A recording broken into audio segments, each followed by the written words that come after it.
another quick video. Now, slightly different format this week because basically me talking to you is going to be in the van and hopefully doesn't come across too badly, but it's incredibly windy, which is why I didn't take you out and sort of record out there.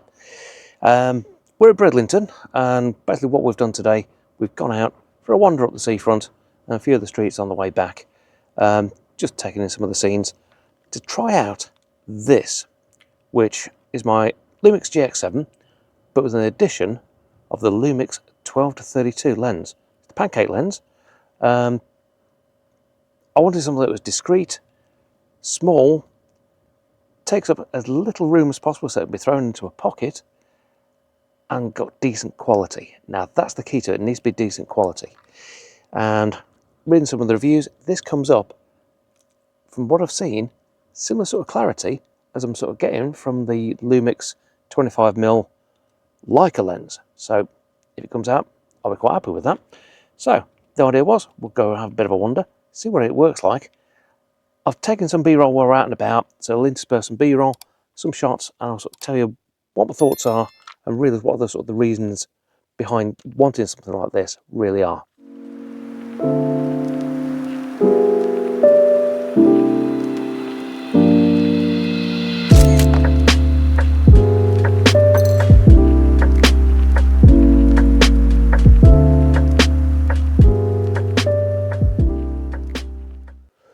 So, I've already taken the GX-7 out for a drive, quite enjoyed it. JPEG quality is not too bad, raw quality, very good, and usability is about right. I've already got EM1 Mark 1, which is a lovely little camera, but for me I wanted something that was a bit more discreet, and this looks a little less like a pro-grade camera. And also, I needed something that fits in my hand, because I've got the Tough. That's a little bit too small for me all day long. I found myself a little bit cramped up. So I wanted something that fitted quite nicely. I could use my sort of wrist strap with it, and something I can sort of throw in a pocket. Now, 12-32 lens is a pancake lens, as you can see. Just hold that up there. It takes up practically no space at all. It does extend when you actually sort of use it, but it's a quick and simple out and in when you want to take the shot. So it's something I can just throw in a pocket. The reviews I've read of the 12-32 is that it's very, very clean, and added bonus, it's got built-in stability. Now the GX-7, that's got 2-axis IBIS built into the body, which is okay and works relatively well.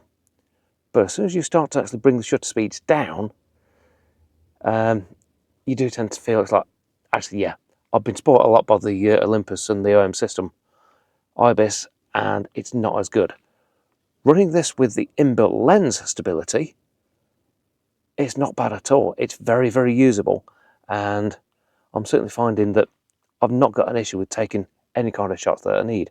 Even in lower light, I was having a bit of a play at home, basically running this as hard as I could, and yeah, if you push it too hard, yeah, you're not going to get your sort of 1 or 2 second shots out of it, but it's enough. So with this being image stabilized and the body working well with it, it's been quite a nice little little setup.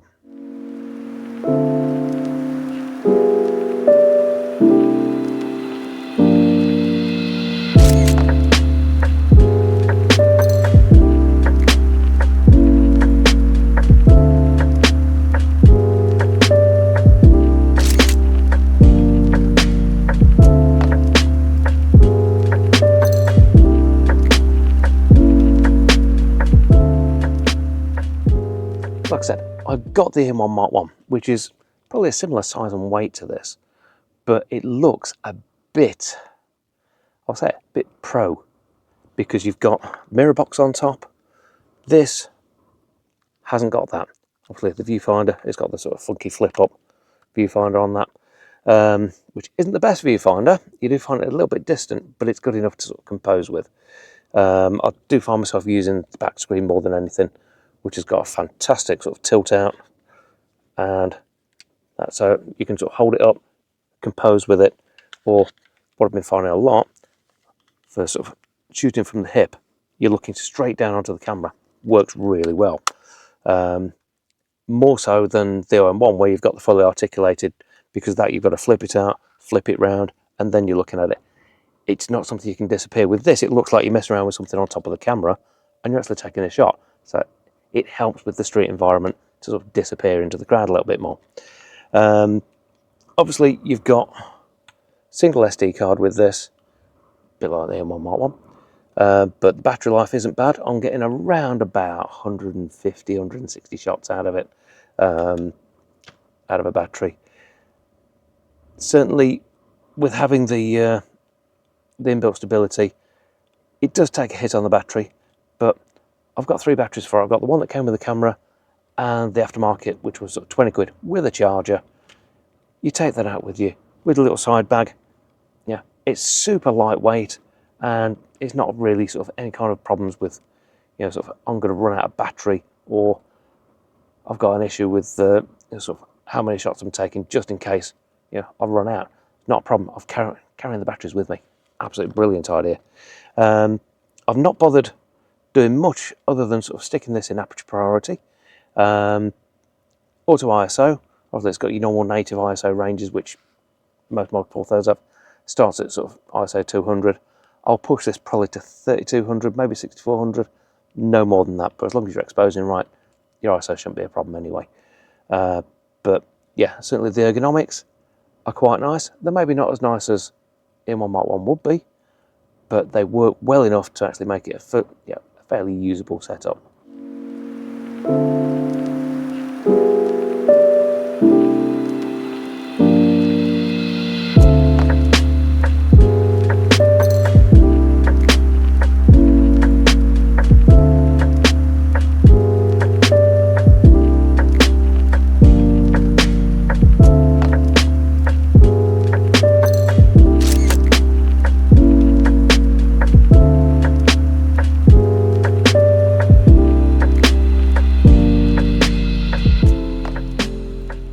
Then it's been a pancake lens. Obviously I've not gone with a lens hood on there.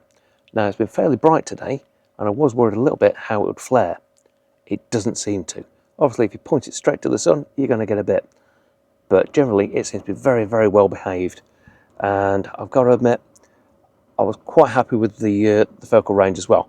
Full frame equivalent is 24 to 64. It's not a bad range at all. It's reasonably wide and it gives you reasonable telephoto, so it's a good mix. And definitely you've got that edge that it doesn't look, especially when it says I went for the silver copy, it doesn't look super pro and very sort of in your face. It could be someone out with a little tiny compact camera and it doesn't look out of place at all. It lets you blend in, which is exactly what I like with street. I don't like to have the in your face sort of right up there. It's like, oh yep, get your shot, get your shot. That's not me at all. I like the fact that you can just disappear, get people's interactions, and essentially sort of you're taking a snapshot of life. It's not like you're forcing yourself into someone's space and sort of getting their reaction. I know some people love that sort of thing, but that's not me at all. I don't like that at all. The other bonus with this, obviously, is a Micro Four Thirds setup. I have a lot of Micro Four Thirds kit, specifically the 45mm, which works beautifully with this as well. So if I want something a little bit longer, I can drop that on. I've still got great clarity. I'm relying then obviously with the unbody stability, but as long as it's bright, it's not an issue. So no real problem with it at all. As far as sort of finding the weight of it, it weighs almost nothing. It's a plastic lens with a plastic mount with essentially minimal moving parts. You haven't even got a focus ring on this thing, but what you've got is decent quality glass in a very lightweight package. So I've literally carried this around for the last, what's the time now? 7 hours? I can't even tell I've been carrying it. It's been brilliant. Like I say, I've had it on the wrist strap, which helps as well because obviously it's small and light, and what you don't want is either dropping it or someone taking it off you. So a wrist strap is really handy for this sort of thing. And you can get them fairly cheap. You don't have to go completely crazy with them. But it does help out. And once you've actually got used to this sort of, and you're sort of wandering around, it's not a problem at all. You just get used to it.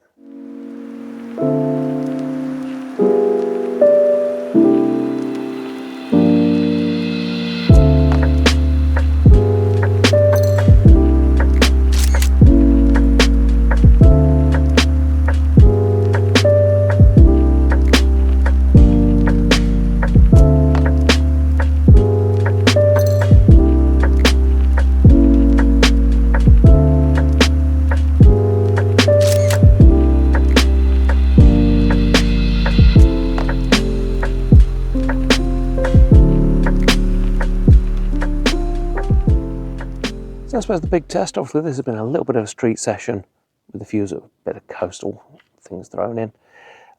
Big test is going to be a full street session, maybe do a drop into Halsey, David Flower, maybe sort of head into Manchester. Not been to Manchester for about 18 months or so, and the session that we did there I really enjoyed, and I think this would shine there. The other thing we've got to watch, obviously none of this is weather sealed. So you've got to be a little bit careful with it, but I'd have no problem at all shooting with this in reasonably damp conditions. So out, a few snaps, back in the pocket, keep it dry. Microfiber cloth in there, keep it dry. Won't be a problem at all. So I don't think that's going to cause any kind of issues whatsoever. As far as longevity with the batteries, like I said, I've got 3. It's not going to be a problem for a big long full day session. Obviously single card slot. I run normally 64 gig cards. I carry a pouch with like 3 or 4 in, so I'm never going to run out. That's not really a problem. Would it be nice to have a backup? Yeah, maybe, but it's not too much of an issue. Single card slot has been a staple for years and years now. It's only really in the pro area that you're going to need a double card setup with so everything copied in between, because you're using it for money or something like that. If you're out in a street session, if you lose it, it's a bit of a pain, but it's not the end of the world. So yeah, I'm not really going to worry too much about that. The other big thing for me is the ergonomics and the fact that I can use this all day long without it giving me a problem. It seems very, very well laid out. I've not used one. I've had a look at what essentially is the GX-7 Mark II, the GX80, and I think the grip is actually slightly smaller, whereas this just fits the hand nicely. I think with a slightly smaller grip I'd find that a little bit more uncomfortable. I might be wrong, but the pictures I've seen of the GX80, the GX85, they seem to have a smaller grip just there. So I think the choice I made with this was spot on. Cost-wise, okay, camera, it's a slightly battered and bruised cosmetically, but works perfectly. That was 170 quid. That was from eBay, private seller, not a problem at all. The lens, they're going about 160-ish from MPB. I'd look on eBay and managed to get that one for 103. So that's a relatively low budget setup, certainly for this sort of quality. The handy part is it as well, this has got built-in Wi-Fi, so I can actually transfer stuff directly off here in JPEG format onto the phone, do quick edits in the field for social media. Frankly, most of the time for the raw stuff, I'd need more time, so it's not something I'd do just for social media, but certainly the ability to pull a JPEG from this when I'm sat and having a coffee, pop it straight out there, that's really handy. But generally, I've really enjoyed the session today, and I think this, after quite a bit of searching, is my perfect street setup, and I'm looking forward to doing quite a few more sessions with it. But I'll leave the video here. A few more images coming up now, but if you've enjoyed the video, please do give it a big thumbs up, really helps out. And if you liked it a lot, hit subscribe, free of charge, but you'll see more of this sort of nonsense from me every week. But from an incredibly windy Bridlington in East Yorkshire, thanks for watching. We'll see you again next time. Take care.